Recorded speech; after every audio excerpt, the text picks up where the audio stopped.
Olá a todos, meu nome é Kellen, eu sou neuropediatra e trabalho num centro especializado em reabilitação, a Sorri Bauru. E eu fui convidada hoje para conversar com vocês sobre a nossa experiência em programas de estimulação de crianças com atraso no desenvolvimento, decorrente de uma série de situações que podem ocorrer no período gestacional ou mesmo após o nascimento desta criança. Para conversar um pouquinho sobre a questão de reabilitação e a capacidade que essa criança tem de desenvolver e de adquirir novas habilidades, a gente precisa entender um pouquinho da teoria descrita por Eric Kandel, que é a neuroplasticidade. Ele coloca para a gente que o nosso sistema sensorial, ele analisa essas informações recebidas do meio em que nós estamos inseridos. Depois ele reestrutura isso tudo lá dentro, essas informações, e transfere fazendo conexões e regras internas para devolver uma resposta para a gente. Essa é a base principal do que a gente chama de plasticidade neuronal. E eu preciso que vocês entendam que o cérebro, mesmo depois de lesado, ele tem uma capacidade de se regenerar, de fazer novas conexões, ou mesmo de se reconectar quando essa ligação foi interrompida. Essa teoria é o que a gente mais utiliza dentro de um centro de reabilitação. Não é só ela, porque ela é capaz de integrar todas as outras teorias que nós temos. E o que você acha que vai acontecer quando essa criança chegar? Quando a gente tem um filho, ele é uma caixinha de surpresa, nós não sabemos quem ele vai ser. A gente vai ter medo, muito medo. Será que eu sou capaz de amar, de criar essa criança, de colocá-lo no caminho certo? Em vários momentos eu vou ter raiva, vou ficar nervoso. Será que eu fiz a coisa certa? Eu não fiz? Eu vou ter alegrias, vou ter tristezas, vou ter nojinho. Tem algumas situações que podem causar essas certa repulsa, né? Mas o mais importante para a gente é o amor em que eu vou dedicar para que essa criança consiga desenvolver toda a sua potencialidade. E para isso a gente utiliza o recurso da estimulação. A gente utiliza o recurso da reabilitação. Pensando nisso, eu preciso colocar um pequeno conceito aqui. Eu vou habilitar ou vou reabilitar? E aí depende da forma como eu vou enxergar esta criança. Normalmente, criança, a gente pensa em habilitar, porque ela ainda não tem todas as competências desenvolvidas. Ela é um contínuo, ela vai adquirindo isso ao longo do tempo. Exatamente pelo processo que o cérebro de uma criança tem de se reestruturar, de ser moldado e de adquirir novas funções que estão lá às vezes intrínsecas. Pensando nisso, eu gostaria que vocês tivessem em mente que um bebezinho, uma criança, ele é muito mais do que apenas uma história gestacional. Não é só aquilo lá, ele carrega outras coisas.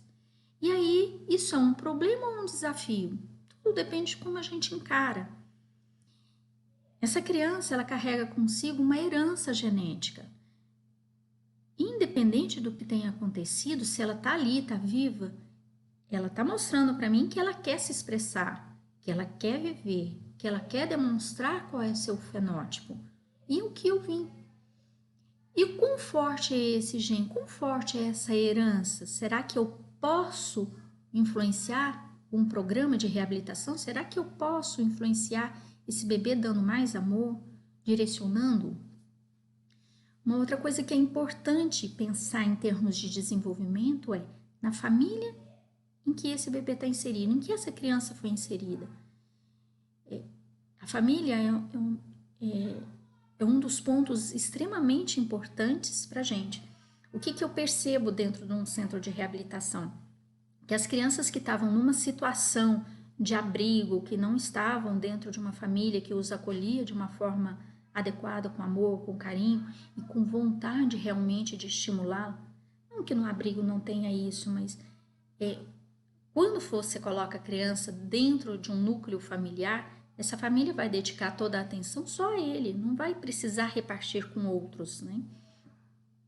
A gente nota que após a inserção dessa criança dentro de um núcleo familiar, seja ele biológico ou seja ele adotivo, essa criança evolui muito, ela ganha mais facilmente todas as competências que são esperadas para a idade. O meio, será que o meio que essa criança vai ser inserido vai propiciar o pleno desenvolvimento dela? Será que ela vai ter oportunidades? O quanto eu vou dar a ela para possibilidades dela desenvolver isso? Então, pensando na criança, independente do seu histórico gestacional, ela tem todas as possibilidades do mundo. É um ser em aquisição, um ser em desenvolvimento. Quanto mais jovem, mais fácil. Quanto mais velho, um pouco mais a gente vai precisar de esforço. Um pouco mais de esforço será necessário para que isso ocorra. Mas sempre vai ocorrer. Falando de plasticidade neuronal e o desenvolvimento, plasticidade ou neuroplasticidade é aquilo que a gente entende que o cérebro é capaz de se modificar e adquirir novas funções ou habilidades, capacidade de aprender, ou se tem uma lesão, de se reconectar. Se ele tem uma falha ali, de reparar. Então, este é o conceito de plasticidade. E aí vem as teorias de desenvolvimento.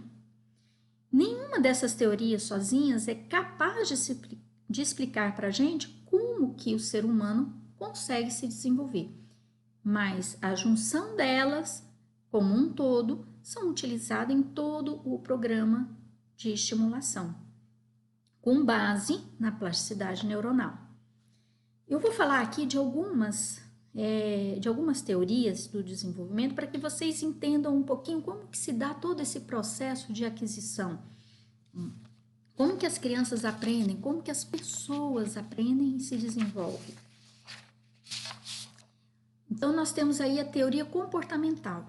Ela fala, a grosso modo, que a criança seria uma tábua rasa. Ela são as teorias de Skinner, Pavlov, em que você treina a partir de estímulos externos do ambiente, fazendo com que eu modifique o comportamento do indivíduo, né? Com recompensas, estímulos positivos ou negativos, a depender daquilo que você quer direcionar à criança. Se ela tem uma atitude negativa, o estímulo tem que ser negativo para que ela entenda que aquilo é ruim. Se o estímulo dela, se a ação dela é positiva, eu dou um estímulo positivo para ela, reforçando, um reforçador. E ela é muito utilizada quando a gente quer trabalhar com crianças que estão fazendo birra ou adolescentes que têm alterações de comportamento, né?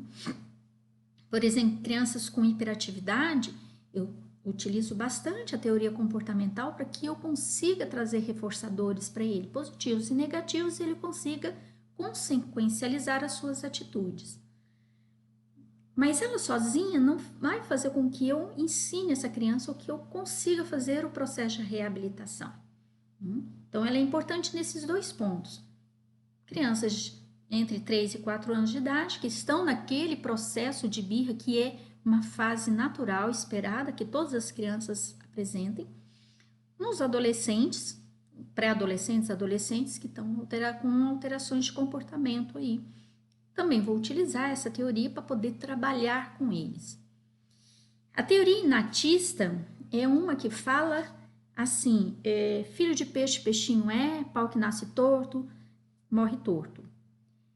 Então, ele coloca que os seres humanos eles são programados biologicamente para determinadas funções, né? Para desenvolver determinadas funções, como falar, andar, pensar, né? Raciocinar, ser criativo.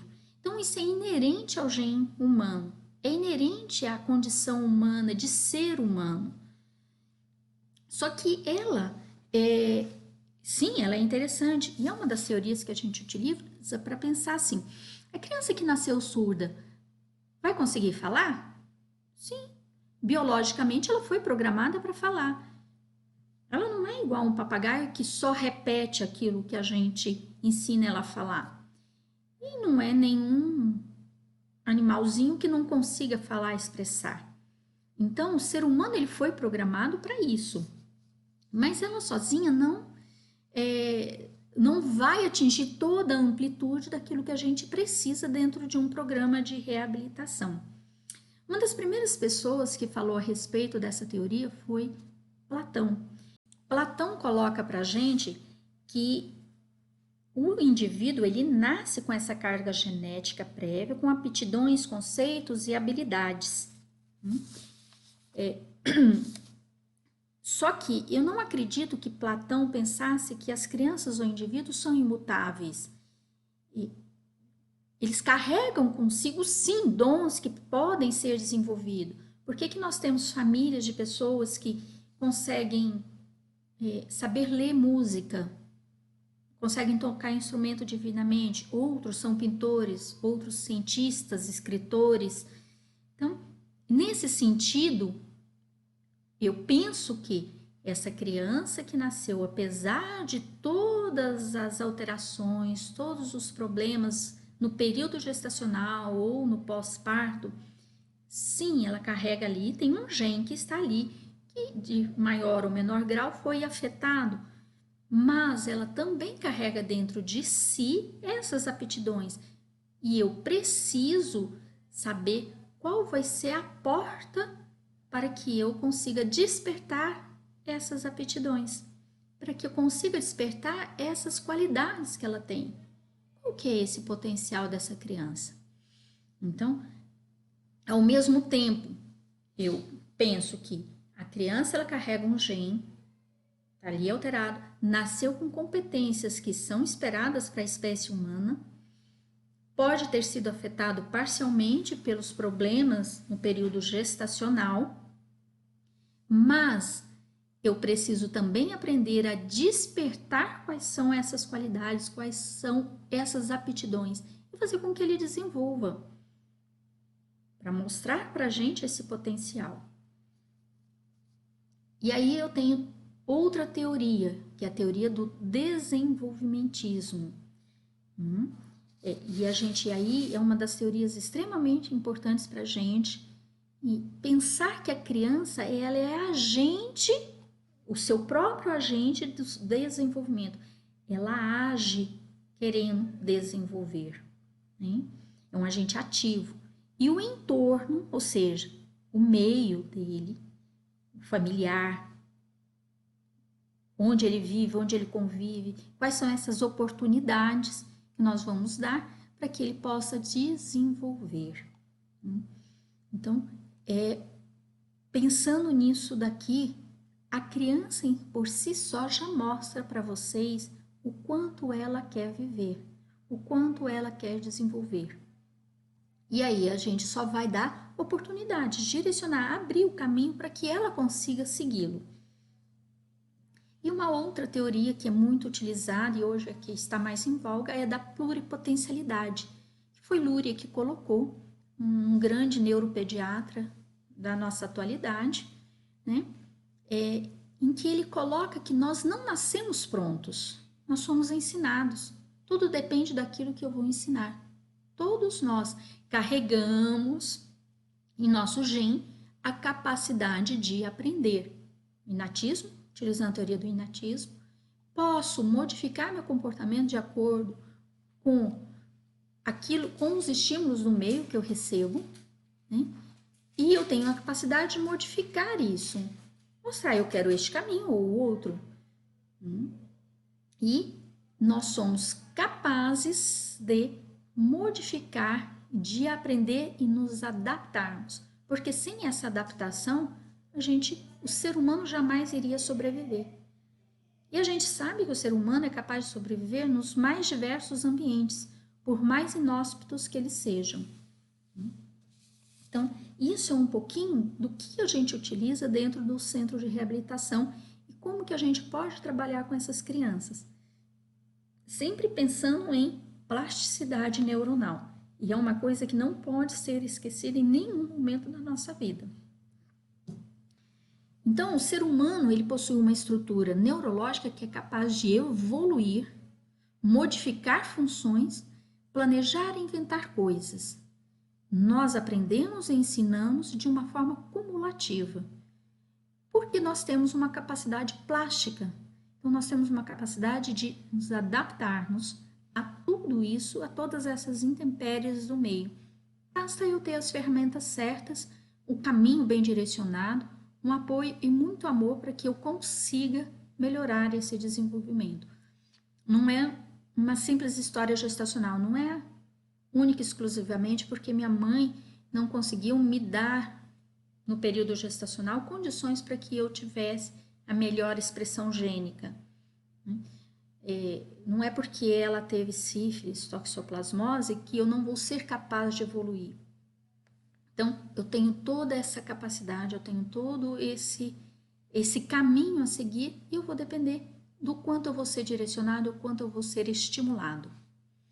E que tal a gente explorar um pouquinho esse universo dessas funções? Quais são essas etapas de desenvolvimento que eu acho que nós, enquanto pais, precisamos pelo menos ter uma ideia quais são esses marcos e como que a gente pode identificar essas alterações logo desde cedo para que eu possa intervir e fazer a estimulação adequada. Bom, eu falo muito para os meus alunos que nós temos 5 grandes áreas de desenvolvimento. São essas aqui que estão colocadas. O motor é o mais fácil de ser identificado, né? Eu acho que todo mundo é capaz de identificar uma criança que tem um atraso motor. Então, a gente espera que um bebezinho, ele por volta dos 3 meses, segure o pescoço, 6 sente, 9 engatinhe e por volta de 1 ano de idade esteja andando.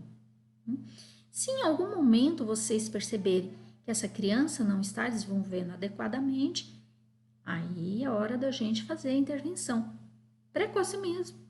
Precocemente mesmo, desde os 3 meses de vida já é importante. Se não está segurando o pescocinho, tem como a gente fazer fisioterapia para melhorar essa função. E a área motor é uma das maiores áreas do nosso cérebro. Ela se conecta a todas essas outras áreas. Então é importante identificar. Tem outros marcos na área motora? Tem. Por exemplo, a pinça, né? A gente tem que pensar que a pinça é uma pinça fina, né? E ela tem que estar desenvolvida por volta dos 10 meses de vida. E aí a gente torna ela um pouco mais refinada, que é a pega trípode, 3 dedinhos. Para quê? Para que a gente possa pegar um lápis. Ou para que eu possa pegar uma colher e levar o alimento até a minha boca. Então, eu espero que por volta entre 1 aninho e 2, a criança consiga pegar uma colher e levar a comida até a boca. Talvez não com a mesma eficiência que nós, mas ela já é capaz de fazer isso. Entre 2 e 3 anos, isso daqui tem que estar pronto. Pode ter atraso? Sim, pode ter. E aí é uma questão da gente estimular, fazer treino. Será que essa criança tem acesso a esse material? Será que ela reconhece isso? Às vezes não reconhece. Então, eu preciso dar o estímulo, mostrar no ambiente. Eu falo muito que uma criança que tem muitas escadas em casa, muitas vezes ela aprende a subir a escada primeiro depois do que andar. Ela vai andar depois, mas aprende a subir a escada antes. Se a criança nunca viu uma escada, vai ser difícil ela aprender a subir e descer a escada. Então, eu preciso desse ambiente como modificador das minhas ações para que eu desenvolva aquela função. Bom, esse é o motor. Linguagem. Linguagem seria a outra grande área que vai se desenvolver logo em seguida, que é por volta dos 2 aninhos de idade. Então, eu espero que até os 2 anos de idade, a criança seja capaz de falar frases simples. Junta 2 palavrinhas. Oh, mamãe, dá papá. Olha, uau, uau. Então, essas por volta dos 2 anos de idade, eu espero que essa competência já esteja desenvolvida, já esteja pronta. Se ela não faz isso ainda até os 2 anos de idade, significa que existe um pequeno atraso. E aí, talvez colocar numa escola, fazer uma avaliação fonoaudiológica, uma avaliação auditiva para saber se está tudo certo. São coisas importantes para que a gente possa avaliar e identificar pequenos atrasos que precisam ser redirecionados, estimulados para desenvolver essa competência. A outra área que se desenvolve logo em seguida é o sociointeracional, que por volta dos 3 aninhos de idade, a criança ela passa a aceitar mais socialmente, ela se integra mais. Então, ela aprende a dividir os brinquedos com os colegas, ela é mais social, ela precisa mais compartilhar informações, quer contar coisas, aprende a fazer brincadeiras compartilhadas e não mais tão sozinha. Então, essa é a outra área. O sensorial, que aí visão, tato, audição, olfato, eu falo que a gente vai perceber um pouco melhor essa área por volta dos 4 anos de idade, que é quando a criança passa a mostrar para a gente quais são os seus desejos. Eu não quero florzinha, eu não quero rosa, eu quero azul, eu quero o bonezinho para trás. Então, eles começam a mostrar quais são os seus desejos, como eles querem se vestir, o que eles querem comer, passam a demonstrar mais. E a outra área, a última, seria o educacional, cognição, né? Que por volta dos 5, 6 anos de idade a gente tem uma clareza maior qual é essa capacidade cognitiva da criança aprender, quais são as suas dificuldades na aprendizagem, pensando em aprendizagem formal. Então, reconhecer formas, cores, contar, tudo isso está aí integrado. Agora, vocês prestem atenção, eu falei marcos de desenvolvimento para cada uma dessas áreas. Isso não significa que não seja um contínuo de desenvolvimento. Todas essas 5 áreas, elas se desenvolvem em conjunto ao longo da nossa vida. Então, primeiro ano de vida, eu falei que a criança anda. Segundo é a linguagem. Só que um bebezinho de 9 meses, ele já começa no lá, lá, lá, lé, lé. Ele já olha para mim, ele pega um objeto, ele reconhece a diferença de um objeto para outro. E é muito bonitinho você colocar um patinho, por exemplo, amarelinho na frente dele, ele vai olhar, isso já com 3, 4 meses de vida, o bebezinho é capaz de fazer isso. Ele olha esse patinho e aí depois você coloca uma bolinha vermelha junto com o patinho. Ele vai transicionar esse olhar da bolinha para o patinho, do patinho para a bolinha e fixar na bolinha, que é um objeto novo, mostrando que ele reconheceu, que ele enxergou. Isso é sensorial, porque é visão, é sociointeracional, porque ele está reconhecendo, porque ele está aceitando esse estímulo aí, está interagindo com aquilo que a gente está dando. E é cognição, porque ele mostra para mim que ele está reconhecendo que são objetos diferentes. Então, isso é importante. Todas essas áreas, elas se desenvolvem em conjunto ao mesmo tempo ao longo da nossa vida. Não é primeiro uma, depois a outra, não é assim. São marcos que a gente utiliza para avaliar em que nível que esse bebê está e qual é a função que eu preciso desenvolver, que estaria atrasado ou não. Então, a grosso modo, são essas 5 áreas e são essas observações que a gente faz para identificar se essa criança tem algum tipo de atraso e, a partir daí, traçar um plano terapêutico para ver qual é a necessidade dessa criança, deste bebê. Então, quando a gente vê uma criança, eu preciso avaliar essas 5 áreas e preciso ver quais são as necessidades que essa criança tem. E eu penso que, assim, o primeiro passo para se conseguir algo é desejar. Se eu desejo, eu vou conseguir. A gente observa muito essas crianças que têm necessidades especiais, como elas desejam, como elas querem. E elas conseguem. Basta eu dar meios para ela. Eu posso não andar com minhas pernas, mas eu posso utilizar uma cadeira de roda para me locomover e participar de uma brincadeira em conjunto com meus amigos. Eu tenho sensações, eu preciso ser querido, preciso ser abraçado. Se eu der a possibilidade de colocar um tutor, essa criança vai ficar em pé e ela pode até conseguir andar com a ajuda de um aparelho. Se eu ensinar a criança, ela vai aprender a ler e escrever. Quais são as oportunidades que eu vou dar para ela? Então, a criança é um ser em desenvolvimento e em aquisições e ela pode tudo. Ela tem a potencialidade ali dentro que precisa ser descoberta, que precisa ser estimulada, precisa ser trabalhada. Muito amor dentro de um cerne de uma família.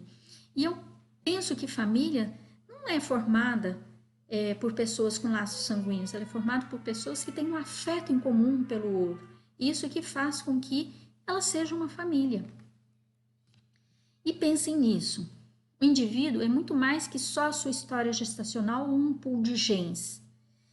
O meio familiar é o grande facilitador para a plasticidade neuronal e oportunidades para o desenvolvimento humano. Eu preciso de um meio que propicie isso, para que eu estabeleça todas essas conexões. Se eu não der possibilidades, eu nunca vou adquirir. Então, o fenômeno humano, eles são biológicos em suas raízes, sociais em suas finalidades e mentais em seus meios. Então, Jean Piaget, para mim, é um dos maiores teóricos do desenvolvimento. Eu gosto muito das ideias dele. E ele coloca, ele faz um misto aí de algumas teorias em que a criança é capaz de modificar esse ambiente. E eu preciso saber se eu estou disposta, desde que esse bebezinho nasceu, que é uma caixinha de surpresa, que eu não sei o que ele vai ser, como ele vai se tornar, se ele vai conseguir adquirir os marcos ou não, o que eu vou precisar dar a ele.